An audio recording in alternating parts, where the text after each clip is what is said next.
Hello everyone. So I've got some updates for you today from a bunch of different articles. I'll just kind of highlight what I see from them. A little different format today. So first thing, Tesla announces a new high visibility glass roof for the Model S. So they say that it lets in more light, allowing a clearer view of the sky day or night while maintaining the same level of heat and UV protection. My Model S, which was a 2014 Model S, had a sunroof, and I liked stargazing through the sunroof. I would open it up and sit on the console, and my head would be kind of sticking out the sunroof opening, and it was great for stargazing. But new Model S's, they don't even have the option of getting a sunroof. So my first kind of thought was, well, I wonder if you can stargaze with this new glass, but I doubt it, because if there's even any tint on it, you're not going to see the stars too well. And then also they have a new color, ultra red.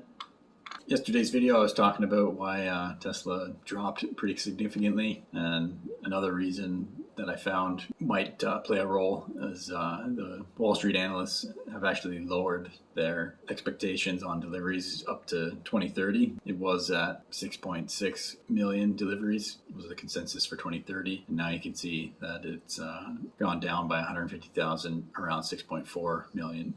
I think mostly due to the fact that some analysts think that Cybertruck's not going to sell as well as they initially thought. There's one article came out saying that it's a cult vehicle and it's only going to be like a niche market. I understand what they're saying because it's so different looking, but as it becomes more popular on the roads and becomes more normal to see, it'll just become more normal, and more people will be talking about it. If it's as useful as a truck as any other truck, well, who cares how it looks? And if it lasts longer, performs better, and has more features like 240 volt plug and a 120 plug, an air compressor built-in ramp to get into the bed, adjustable air suspension, full self-driving, yeah, I think people will eventually be able to get past the looks and realize that it's a great vehicle. It won't just be a vehicle that's, hey, look at me, I got this crazy looking vehicle, so I'm different.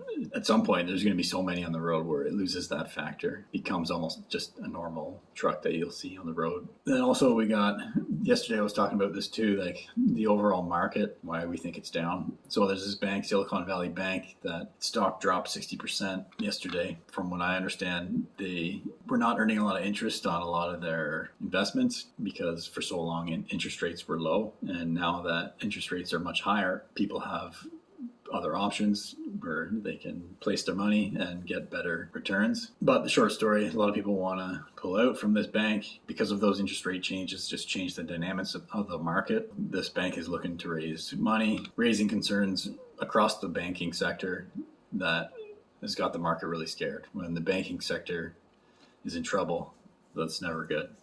We all remember, well, if we're old enough, we remember 2008, the financial crisis there, and that was not a good scene.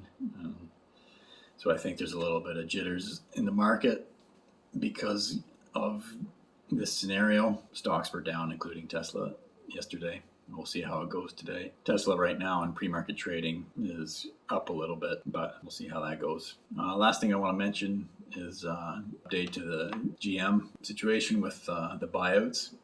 So I got a little more details on that. So GM's willing to spend up to $1.5 billion to get rid of some of their salaried employees. So this is a package that they're offering. They don't have to take it. The final numbers of who takes it, we'll have to see. But my understanding is, this is offered to salaried employees and to GM in the States. This is just for employees in the States, as far as I understand. There's 58,000 salaried workers, and this package has been offered to 35,000 of their salaried workers, a large portion of their workers. That's concerning, I would say. Offering a package to that many of your salaried employees raises a lot of questions of what's going on there. I think this transition to electric vehicles is not going to be easy for these traditional automotive manufacturers. So they're doing their best to make changes. Mary Barra said, quote, "Taking this step now will help avoid the potential for involuntary actions,"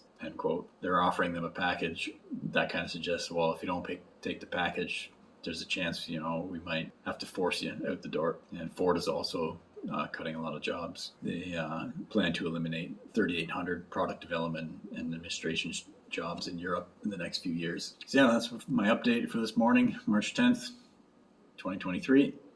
My name's Evan Bertrand. This is the Evergreen Channel. Thanks for watching.